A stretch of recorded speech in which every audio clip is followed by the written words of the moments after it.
Hafsa. I extend our warm welcome to our very distinguished speakers. Dr. Luciana Servo is the president of IPEA in Brazil, one of the lead think tanks for the Think 20 Brazil. We are just back from Brazil, and we know the tremendous work that was done by her and her team in leading the process. And we also have Dr. Riatu Mariatul Kibita from Indonesia, again a long-term colleague, and we have been also working very closely with her during the G20 presidency of Indonesia, and again very, very substantive outcomes that we have from G20 Indonesia and also Think 20 Indonesia. The idea for today's webinar, as you can see, is to try to understand and decode and decipher the key messages that we have gained over the last three presidencies, the Global South presidencies.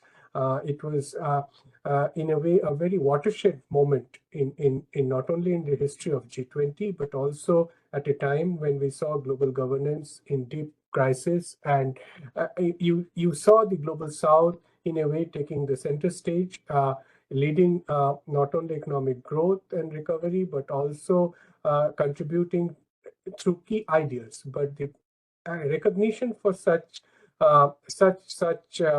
transformation that was already happening in the Global South came through the leading roles that some of these countries played in the G20 and through their individual G20 presidencies. A marvelous job done in the last 3 years, steering G20 in very difficult times, and trying to place upfront the issues of the Global South on the table, which was otherwise, on the margins, as we can say. So to understand how this process was made possible in terms of identifying the key issues of the Global South and placing them on the table. It's not that the SDGs were not there. It is not that the global compacts on development and sustainability were not there, but how countries like Indonesia, India, Brazil tried to address the larger issues of Global South in terms of the reforms agenda, in terms of the resource mobilization agenda and others. So this is extremely important, both from an academic perspective, but also from a perspective where policymakers get the right messages to absorb taking forward.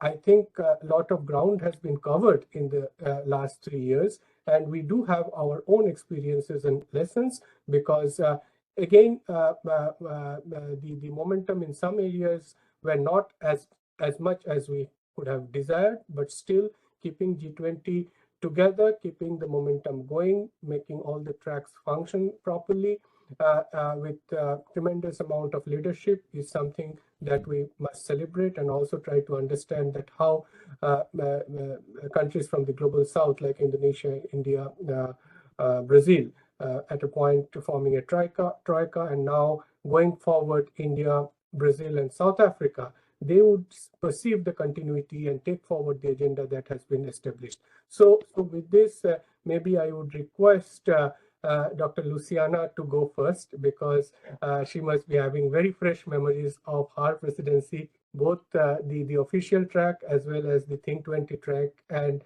her experience, because I remember the kind of conversations we used to have before the presidency, and now once you are through, what would be your take on the issues, the substantive issues, the operational issues, and the way forward?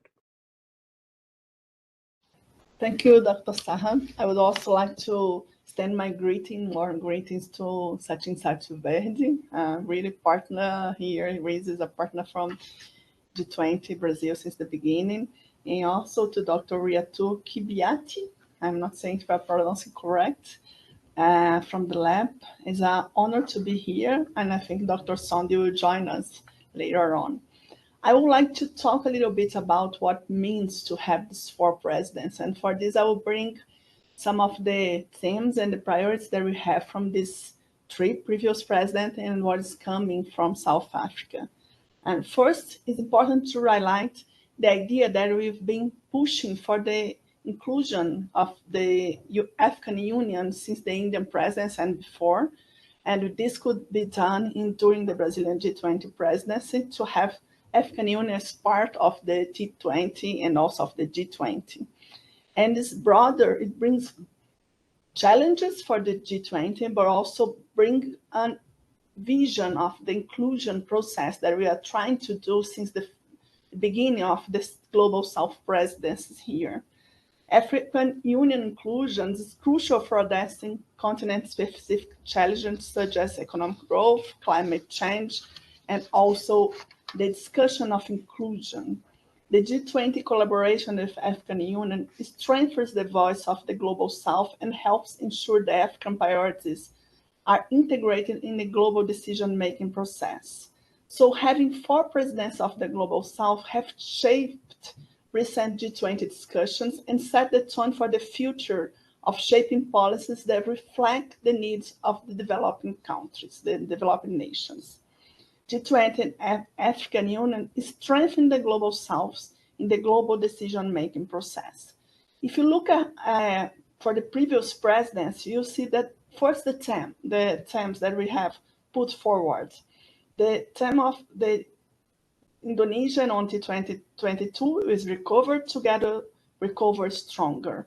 Focus on post-pandemic recovery and sustainable development. If you look at India, it was one earth, one family, one future. Focus on green development, climate finance, and technological transformation. Brazil has brought the topic of building a just world and a sustainable planet. Focus on inclusive growth, social justice, and sustainability.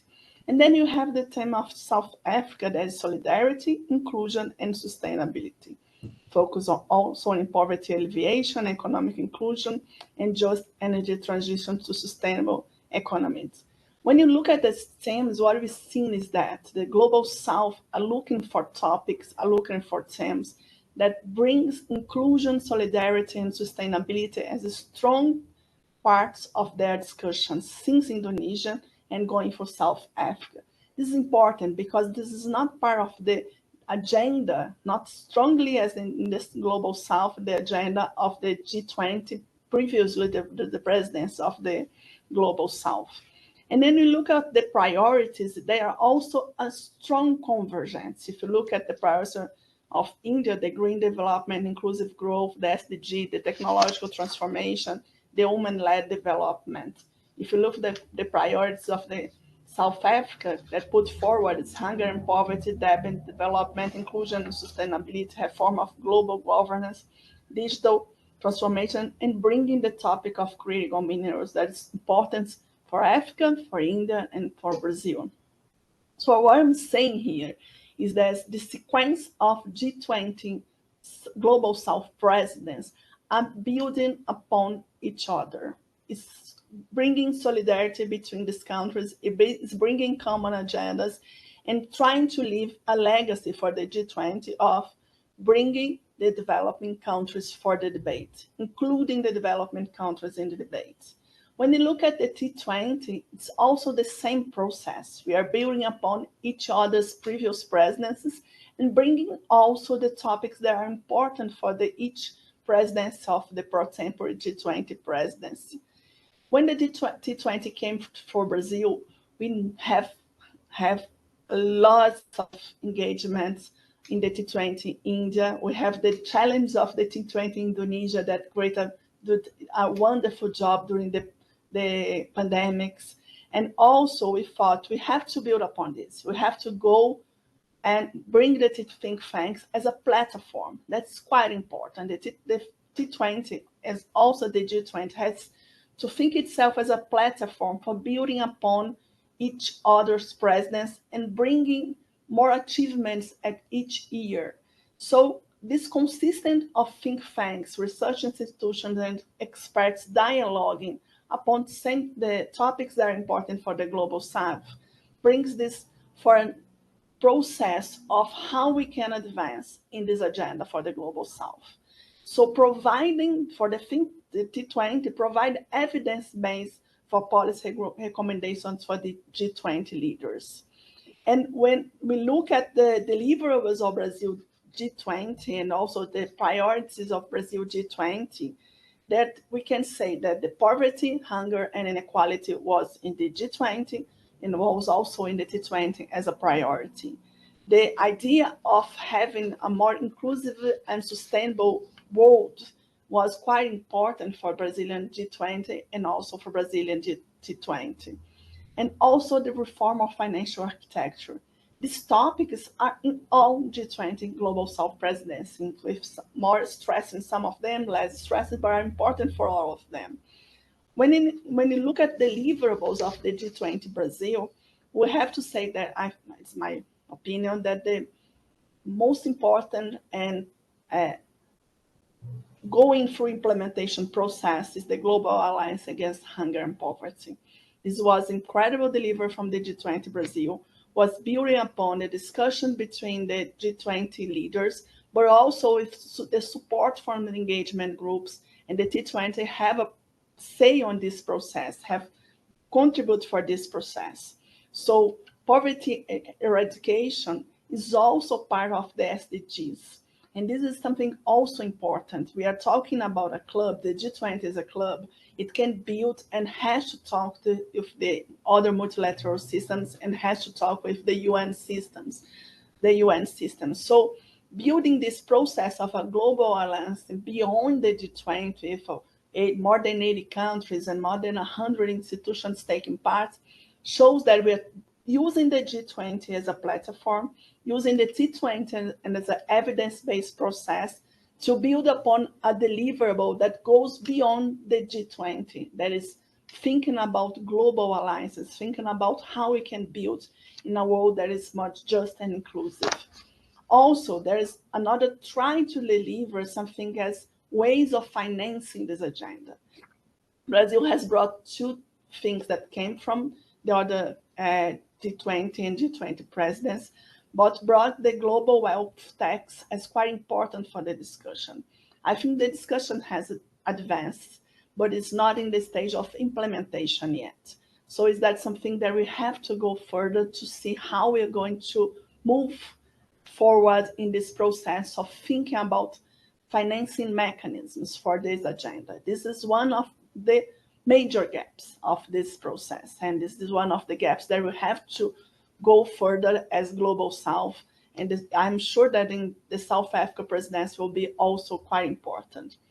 And also the reform of the NDBs. That's something that we have go further in the G20 Indonesia, India, and now in the G20 Brazil, and also have to move forward in the implementation process of this reform as financial mechanism and the financial architecture of this process. What we have as also deliverable is to bring together the heads of the states for Brazil, even though there was a lot of conflicts. We know that. We know that during the process here of the G20 Rio, there was some leaders that don't want to sign to the Global Alliance Against Hunger and Poverty, those want to talk about some agendas that was put forward. But even though they don't want to sign, in the end, they signed the declaration. And this is a process of negotiations, important process of negotiation. It's not an easy one. It's not getting easier at each year because it's this multipolar and geopolitical crisis that is going upon us. It's not easy at all. But I think it's a deliverable to have this declaration signed, but almost all of the heads of the states and the heads of the state present here. And also the involvement of civil society. The G20 social was something that was a test in some sense to say how we'll bring the engagement groups, how we'll bring civil society to the debate. And it's something that the African are saying that are going to put forward during their presidencies. And I could not say that I'm we as an institution, not only PAEA, but also the SEBRI, there was another institutions, and FUNAG, the co-organizers of the T20 Brazil, and all the institutions that we talked to are really, really glad that we have the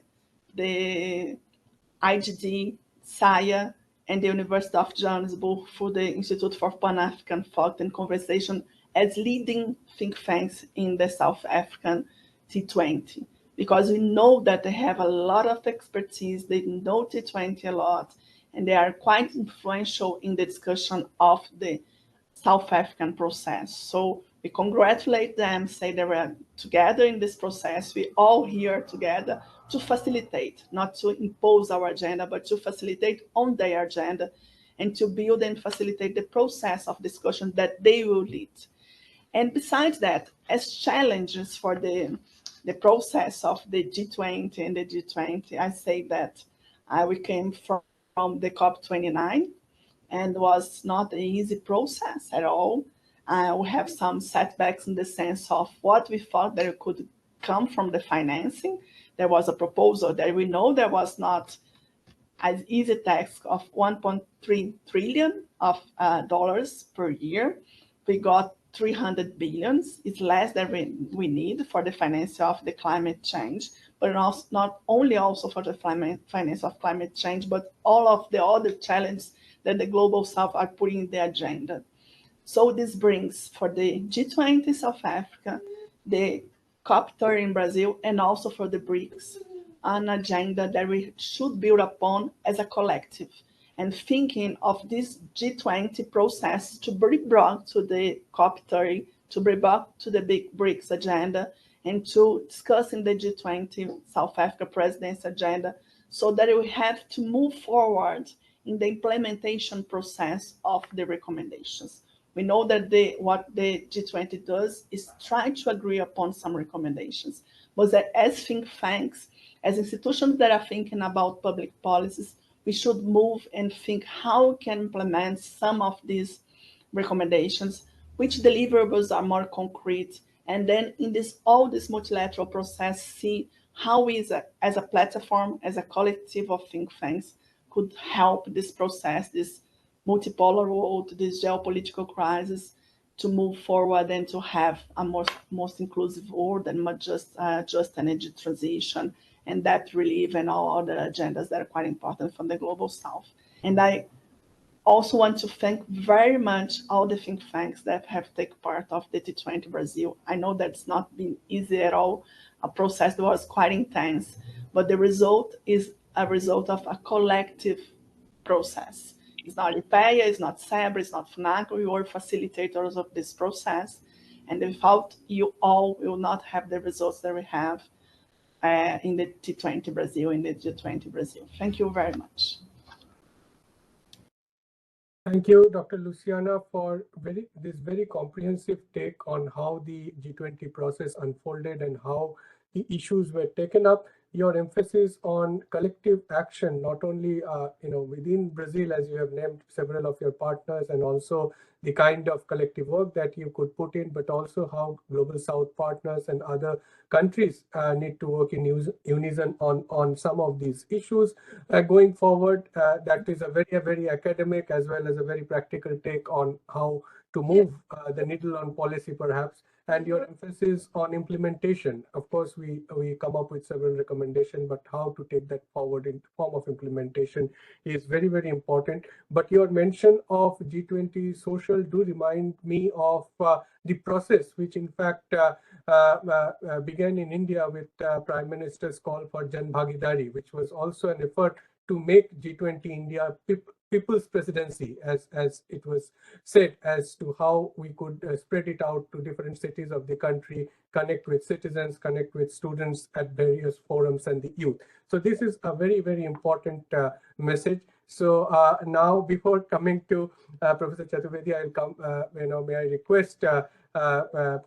Riatu to refresh her memories from G20 Indonesia as to how difficult it was for her and how relieved she felt after the process was over.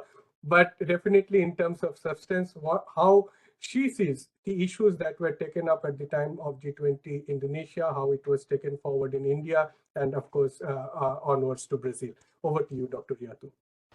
Thank you, Dr. Saha, and thank you, Professor Sachin, and also congratulations, Luciana, for a successful G20 Brazil and especially the Think20 summit. From my side, from Indonesia, I think it's not quite a long time when I see Brazil, how is actually the priorities issues continue. We are in the context of Indonesia, also much high coordinations with the Troika, with India, and also with the Italy at the time. And I think in terms of the policy priorities, how is actually at the time is the context of recovery process of economic of development agenda. How might be the development agenda likely to be more challenging going forward, and it needs to be more inclusive, as well as how is actually we adapt with many uncertainties and risks going forward. And in that case, the context of sustainability and especially on SDGs and also digital transformations and the context of health architecture at the time, how we might learn from the COVID-19 pandemic, and how we actually also need to assess the context of multilateralisms in terms of international financing infrastructures architect. So in that sense, I think in the context of Indonesia, we are quite decentralized in terms of like the task force engagements. I think when I see how is actually India and then going forward also Brazil consolidate the coordinations between the working group as well as engagement group, there is also in terms of the priority agenda, how is actually those in the context of Indonesia, the three areas in terms of sustainability, development, context of the health architecture, as well as the context of digital transformations. And India, I think, also following up on that, and especially on the context of digital infrastructures, public infrastructures. I think many that we have here also lesson learned from Global South itself. So in terms of like policy briefs that we have, this is one of the inputs of the Think 20 as Ideas Bank that might also not only in the short term of the G20 at the time, but also how is actually it might benefit as well the regions and also the domestic policy or priorities of each country that might be the same or might be different. And in that sense, I think for the South Africa, I'm looking forward for the presidency, given that I think India include the membership of African Union. So we will see also the collaborations, not only the context of G20 among members of G20, also in terms of the region, how is actually contribute to development agenda. Our lesson learned in the context of Indonesia, I think in terms of like how is actually moving commitment on the global public goods, it can be also done in terms of regional context. So Indonesia, after the G20 presidency, become ASEAN chairmanship, some of the solutions, some of the recommendation of G20 is actually putting in the ASEAN priorities at the time as well. So, and we thank you as well for India. I think the inclusivity is enormous. We have here in Indonesia is quite not so large in terms of the think tank and the universities coordinations and engagement, but we see here from like the case of Brazil, India, and South Africa, how thriving the community, even in the Brazil, is like the social summit, how is engagement group, I think more collaborations can be viewed not only at the time of the at the end of the communique, but also in the process of the communique or deliverables from the Think 20. So I think in terms of the substance, the Think 20 as engagements closely coordinate for the South Africa. I think we see from the beginning the coordinations that are quite closely between SERPA and also engagement group. It is already also shown by the previous presidency like India and also Brazil, and the close relationship as well with the finance, given that the finance track, I think in the context of G20, this is like a unique when the financing initiative can be actually concrete deliverables in terms of going forward that will benefit the G20 countries and also the outside G20. Even it will be to some extent a guide as well the regional multilateralism on that priorities issues. So I think that's and for the South Africa, it would be also a unique condition as well, given the Troika is not only global South, but also the North, which in this case is the United States. So it will be potential. There are also potential in that context of engagement. So for us, from the side of like Indonesia, I think we also would like to see collaborations, not only how is actually T20 giving inputs to the G20, but also how is actually communities within the Think 20 and the civil society across G20 in terms of collaborations could also strengthen. Thank you. Yeah.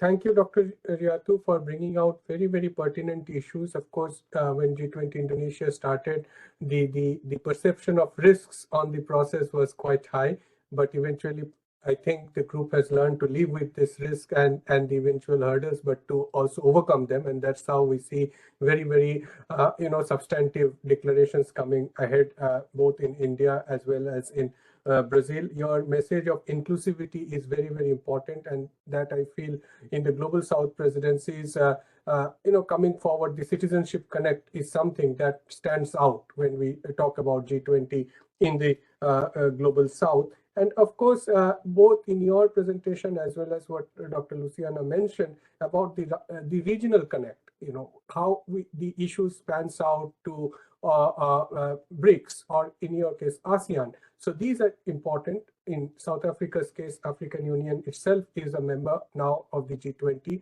So it would be very interesting dynamics to look forward to. So without further ado, I request Professor Sachin Chaturvedi to make his remarks. He was, of course, at the helm of affairs in India at the level of official processes as well as Think 20. So over to you, sir.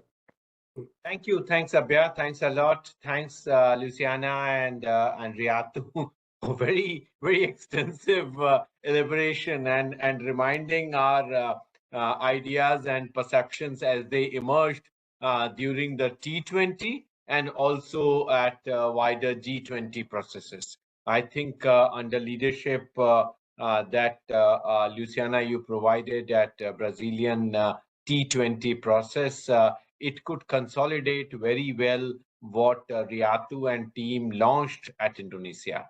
As Riatu reminded us of challenges of COVID, the challenges of recovery, and also the idea of bringing in digital transformation, multilateralism, COVID-19 related constraints which were there. They all were extremely important for us to capture the details in terms of how issues are. Today, I have thought of bringing in 5 issues just to suggests that some of the Western media has come up with the idea that what Indonesia proposed, India did not take forward. What India proposed, Brazil did not take forward. And what Brazil would propose, we have to see what South Africa does. As Professor Zondi has yet to join us, I very much want to highlight how beautiful the orchestration was from Indonesia to India to Brazil. Those who are looking for a specific lexicon or phraseology which each G20 and T20 presidency leveraged is one issue, but its continuation in the realm of global south, I think, is another issue. And we need to see that on four issues, all the three presidencies have focused very well. First and foremost is the idea of our collective commitment for economic growth. All the global south countries are looking for economic growth, and their commitment, their processes, they have continued to focus on. And economic growth is not without the idea of sustainability. So it is economic growth with sustainability. That's a common connect across. And this, Riatu, brings in your point of sustainable development goals, which were very much embedded in all the presidencies. And they were also there in the presidencies of other countries. But within the global south, I would say that the emphasis on economic growth and sustainability was particularly dovetailed in the idea of sustainable development. So if Brazil could point out that 17% of SDGs are only achieved, India could bring forward the commitment for high-level principles which were needed to achieve SDGs. And this was the point which Indonesia sort of expanded further to bring in small island countries within SDG framework for contributing as countries were still grappling with the outcomes of pandemic and the impact of COVID-19. So there you find a sort of thread of continuity of economic growth with sustainability. Second part, and both Luciana, you and Riatu gave examples of inclusion, whether it was the idea of one earth, one family. We find that all the three presidencies have talked about inclusion, which was never done before the Indonesian presidency.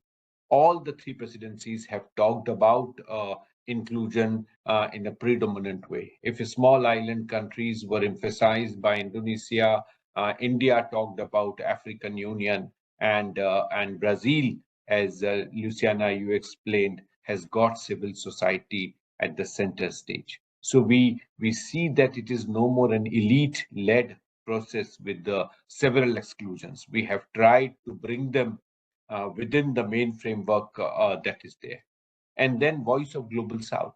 Voice of Global South is another thread that has very beautifully connected all the three presidencies. So economic growth with sustainability, our approach on inclusion, and our approach on Voice of Global South are the ways where we find that we have connected very well.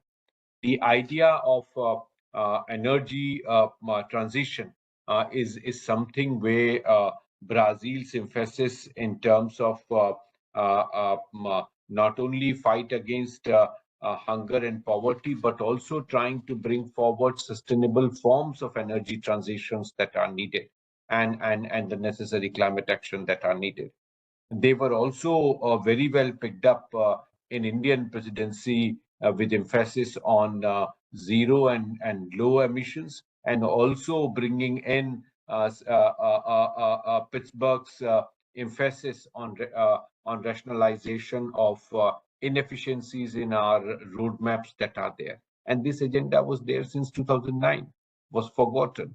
So it was revived and brought back on the stage, which was in a way continuation of what Indonesia said under paragraph 11 and paragraph 12 of Indonesia's Bali Declaration, where we talked of energy systemic approaches that are needed for transition. So transition at times requiring resources for transformation of sources that are needed.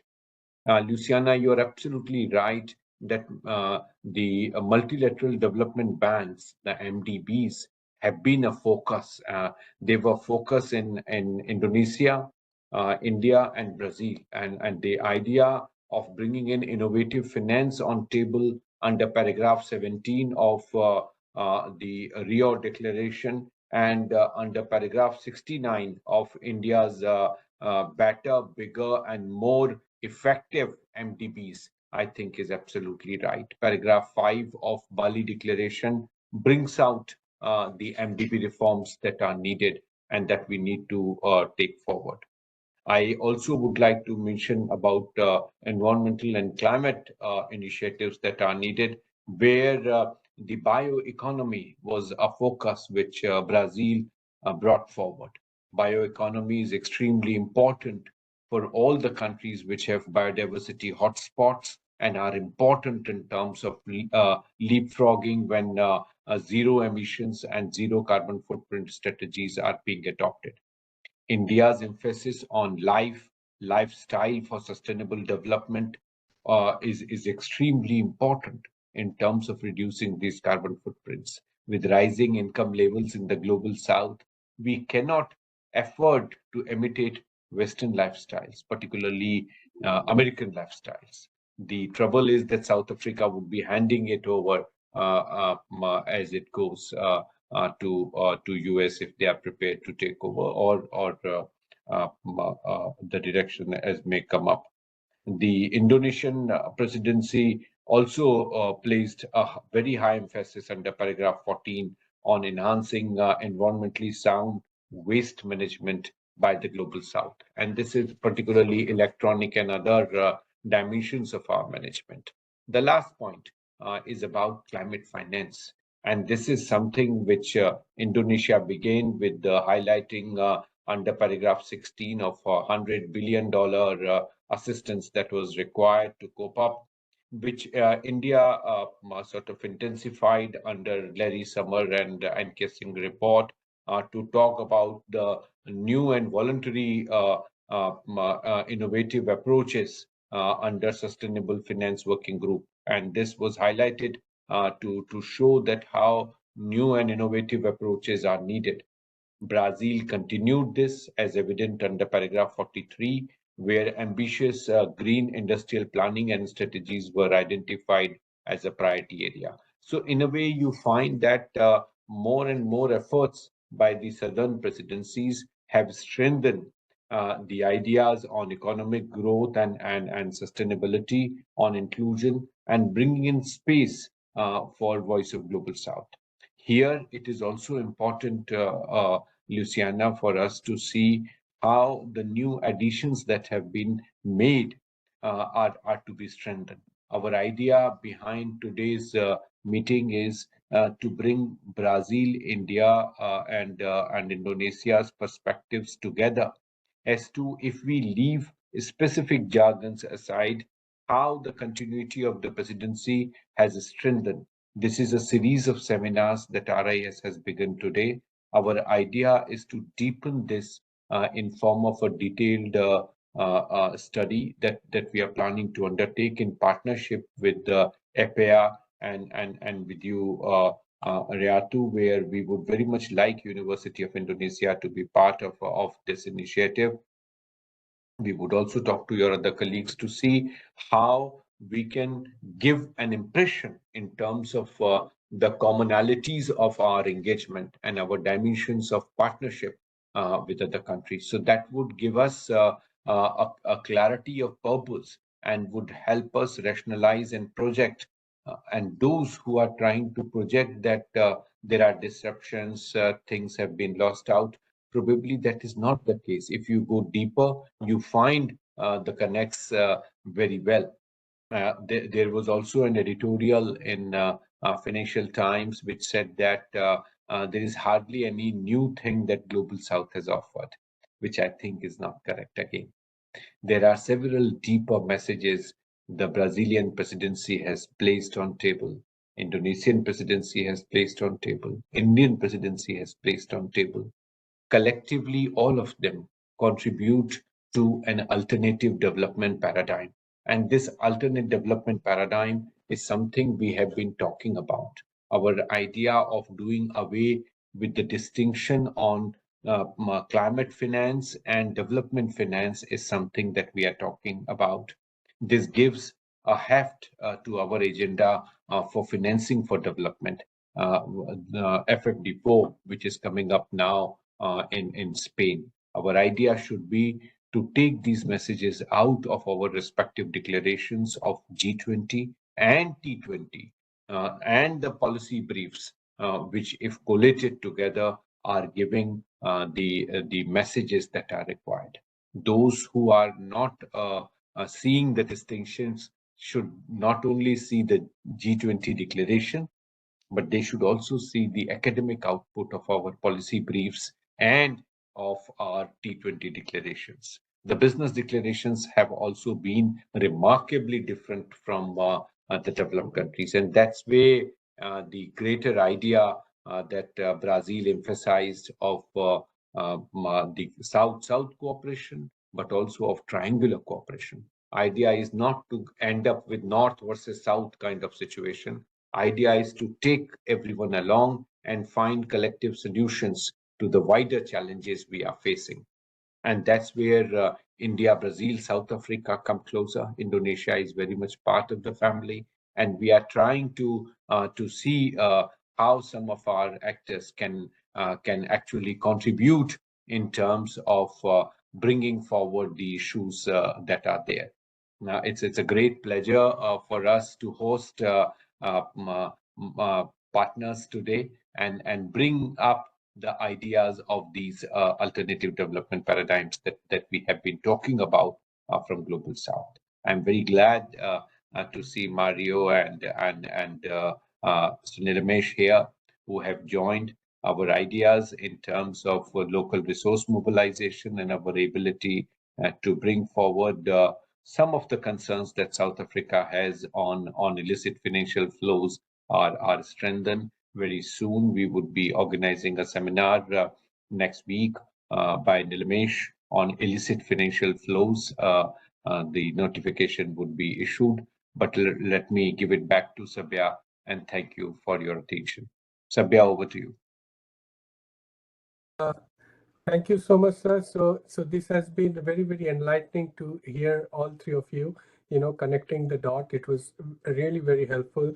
As we had announced this webinar, I got a lot of messages for the recording of the webinar, which would be shared on YouTube so that it's there on the web and anyone can refer to it, and particularly colleagues from South Africa who may like to listen to us. And I'm also very glad to see Mario, Anna, and Rolf also join us today for this seminar. I would think that they would have brief messages if they will. And then we can close in another 15 to 20 minutes. Yes, Mario, if you may like to come in.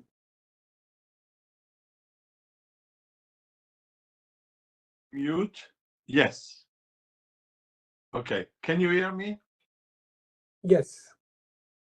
First of all, I saw with a lot of enthusiasm the initiative to put together the different leader of the T20 Global South participation. And therefore, thank you very much for this initiative that I found particularly crucial in this moment. As you all have said, with South Africa will be also the last opportunity to get together a series of messages that could last over time. Therefore, my first consideration is related to how the dialogue between the different four countries and other from the Global South can be carried on after the South African presidency as well, and in between different presidencies. This seminar that you are organizing is in itself probably one of the ways. But I'm wondering if we should study all together other mechanisms to communicate via intervention in reviews or involving some beaten pieces of the multilateral system in crisis, but certain places, so that this dialogue can go further. My second consideration is about some of the points that have been raised, and many are crucial. But let me just pinpoint one that was stressed by Luciana. And I think this point has to deal with the financing for development. As we all know, we are going to figure out a first meeting in Paris in February, but then in particular, the rendezvous with the initiative of United Nations. When it comes to that specific point, I think that Luciana has already clarified many aspects concerning for us, for example, the global wealth tax or the reform of the multilateral development bank. I am seeing now in Paris, in the discussion of the so-called 4 Ps, also some detailed proposal that could be particularly significant. I am referring, for example, to the idea of the cost of credit in developing countries, and of course, what is strongly needed, the revision of the mechanism of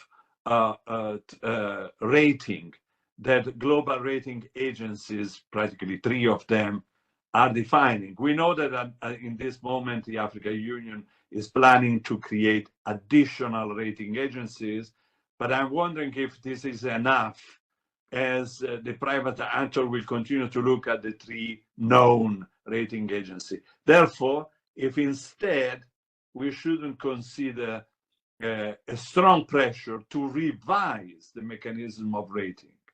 As we know, they are based very often on subjective indicator, they are not transparent, and as a consequence, we could discuss those elements that are elaborated by private agencies for public goals, and therefore this can continue. Together with this initiative, I think other can be added, but I don't want to be long and simply say, let's work together to define in detail a list of several points that can be carried on. Brazil has already indicated a lot at the end of the presidency, but also to figure out the spaces in which we could do that. Either debates or reviews or both, or many other occasions involving pieces of the multilateral system. I am obviously thinking to UNESCO, with whom I am trying to open a space, but we can, I'm sure, identify other of this nature. Thank you. Thanks, Mario. I think this is a very important point. And of course, it was also mentioned by Dr. Luciana previously about how to emphasize on the implementation. And definitely as G20 has these 2 tracks, the Sherpa track and the finance track, and you sometimes need to run from one to the other to handle the larger macroeconomics of the world, and where these issues become extremely important. We'll go back to the panelists in a while. May I request also Anna and Rolf? I start with Anna. Your quick comments, and then I come to Rolf. Thank you so much. Thank you for inviting us, and also very nice to see familiar faces, Mario and Luciana also. What a pleasure. And also Sashim, thank you so much for the discussion. I think this was a very important discussion also. This idea of having a continuity and also a coordination between the different G20 presidencies in terms of the big topics. I think that I wanted to highlight from my perspective 3 points. The call for a reform of the international architecture, I think that was really a strong message that was built since the Indian presidency, and that is gaining more and more momentum. And it would be very interesting to see what can be brought by the G20 also on that. We will have in 2025 this important event of F54. We know that South Africa is also very keen to discuss illicit financial flows, which very much links with also with international governance. So both the financing dimension of things and the international governance are very important. And I think that there is also an acquis and a contribution from the three presidencies somehow to highlight the need for that kind of reform, also for more inclusive governance, international governance, and also some more concrete deliveries. Second point from me, very as you could expect, triangle cooperation. Clearly also there was something that was brought from the three presidencies on the need to build partnerships that try to bridge, somehow the North and the South, and that can bring some complement to the South-South cooperation. So I think that it's also something that was very much a contribution from India and then from Brazil, and we hope that will continue also with South Africa. And finally, I'm sure my colleague Rolf will highlight these even more, but of course we stand ready to continue to be part of these discussions and to contribute as an organization that I think it's very interested in sharing knowledge and also learning from others. So very, very keen to continue the discussion. And again, congratulations for organizing this, to bring this message also from the Global South to the world with very innovative approaches. And again, Brazil presidency, Indian presidency, I'm sure South African presidency will bring some innovation to the discussion on inclusivity, on fighting global poverty, but also on climate and on international governance. Thank you so much. Thanks, Anna. This is absolutely important to remain engaged on some of the issues that we are collectively dealing with. Of course, there are some challenges, but definitely with our years of experience of dealing with G20, there could be some leads. And as the title of the webinar says, that it is leads from our experiences that would take us forward. That would be very, very important. So now I turn to Rolf, who has been having a very insider's perspective as well, but to his own experience about how he sees things unfold and his experience with Global South presidencies of G20 going forward. Over to you, Rolf. You are on mute. Yeah.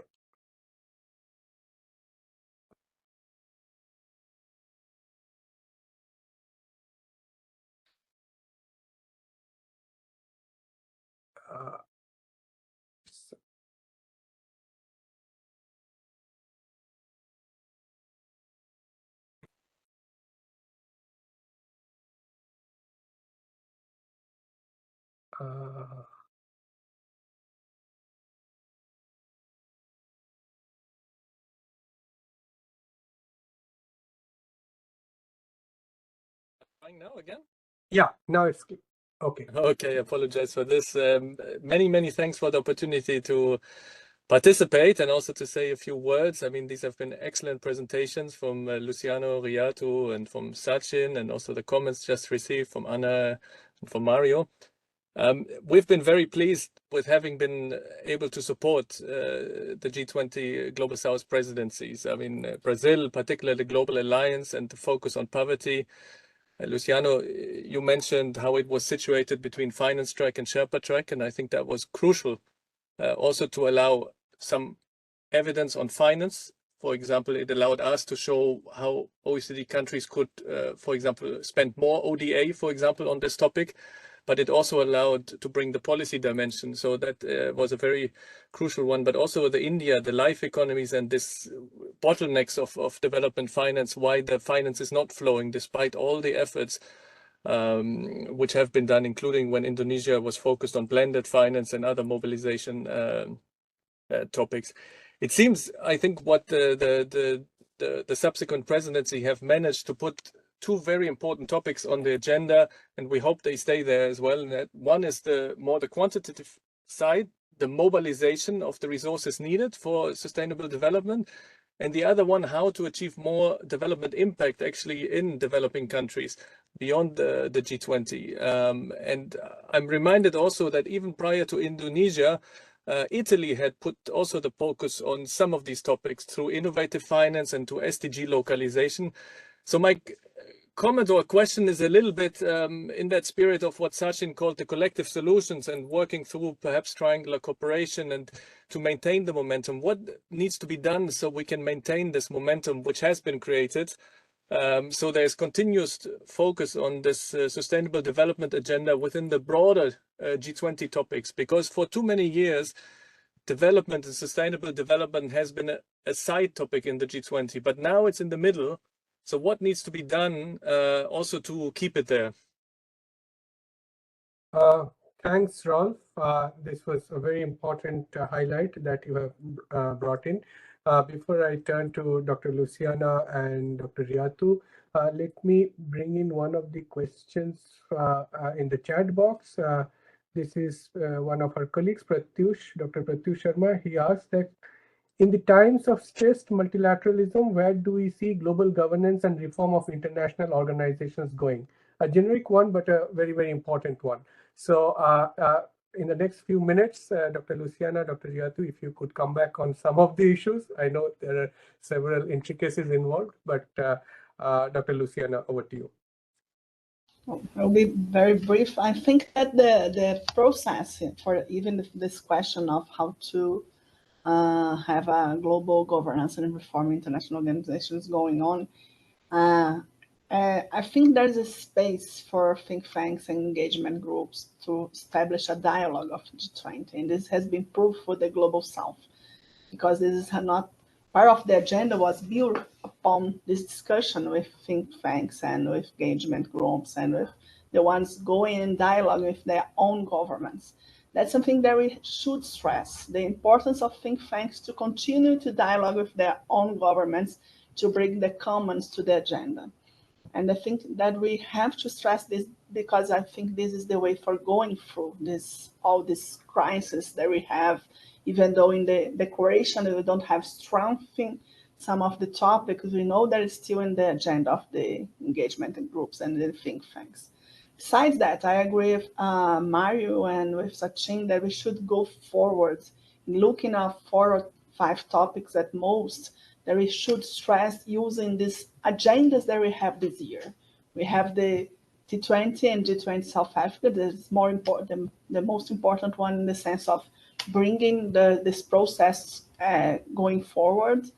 But we also have the financing commons, we also have the COP, we also have the BRICS, we also have a lot of agendas going on. And I think we should not disperse the agenda. We should bring some of the topics that are coming from the T20 and G20 South Africa and coming from the others, because when you go for the civilian conference in July, we should have built upon the G20 South Africa and build upon the other G20s and build upon on the agenda that is going further in COP and BRICS for the next years. And that meaning that we have some challenges going from the Global South to the other presidents next year. And that's when I think tanks and engagement groups become more important, because we know that it's not going to be easier to establish common goals in the climate and just energy transition and other agendas next year. But if you stand up on a common dialogue between these multilateral agents, the think tanks, even though it's not easy, we will not lose the process of cumulative collective action that we have built upon. So that's how I think we should look at these topics, as Professor Sachin have said. Look at what we delivered until now, go and have a close follow-up of the G20 South Africa, so that I can, during the process, build upon some of the deliverables from the midterm that we'll have until June, and then strengthen other agendas that is going to happen this year and next years. But this year is quite important one, because there is a lot of agenda related to this discussion of sustainable development that is going on.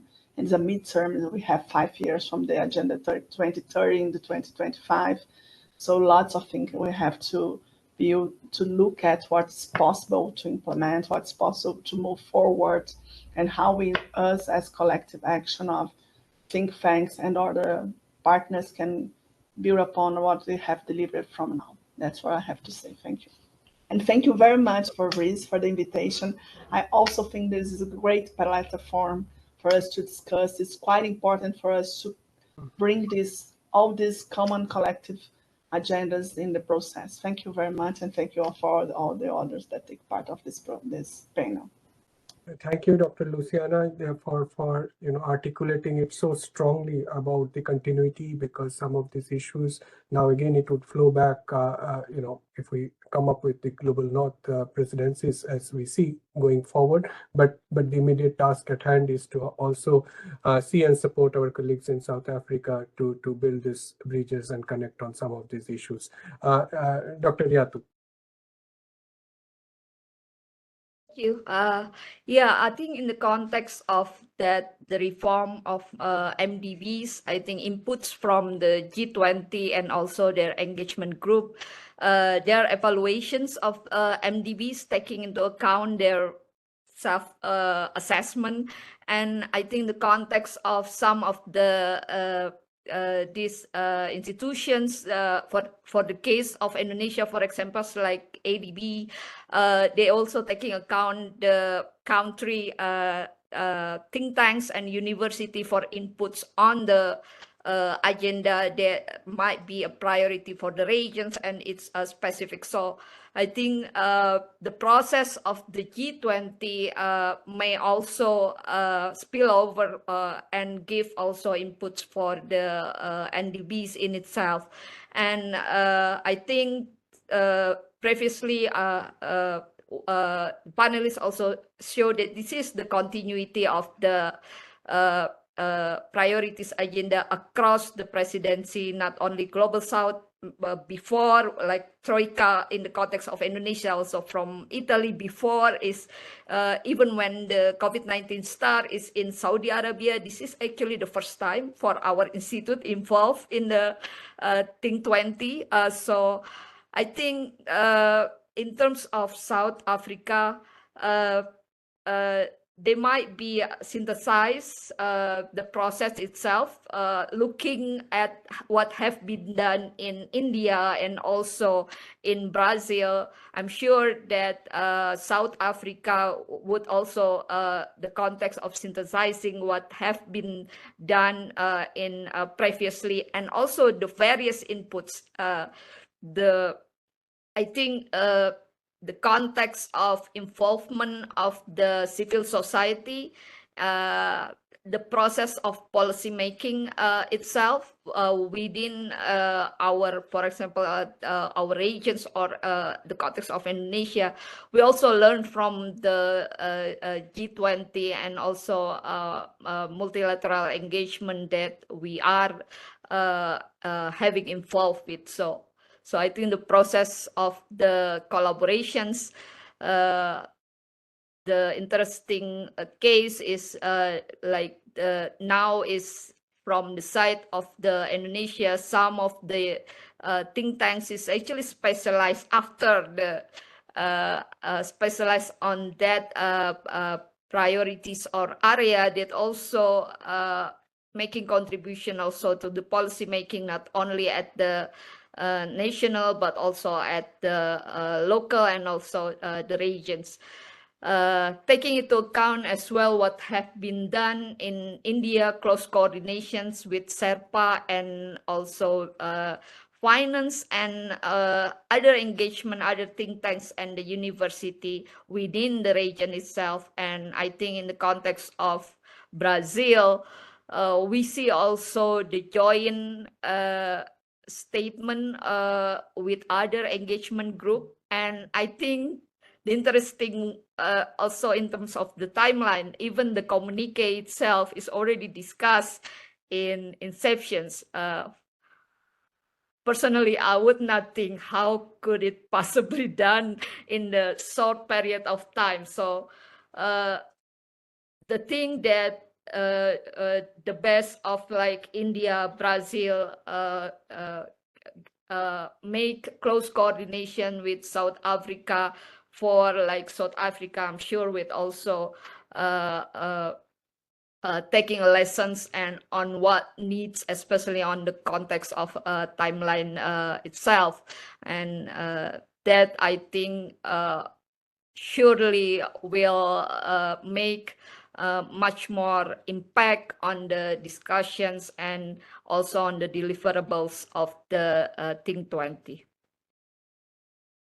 Thank you so much, Dr. Riyatu. You have made very important suggestions, and definitely, as Director General Professor Sachin mentioned, that this is first in the series of conversations. This would help us connect and consolidate our thinking. But definitely today's session was more than rewarding, because we connected on so many issues and also discussed the way forward. We also identified some gaps that we see in not only translating the recommendations into action, but also tackling the issues more cogently and comprehensively going forward. As highlighted, we are also very thankful to our discussants, Dr. Mario, Anna, and Dr. Rolf, who has joined in, I think, from Paris, all three of them. So this was quite exciting, and I thank all our participants who took time out to join us today for this session. This recording of this session would also be available on YouTube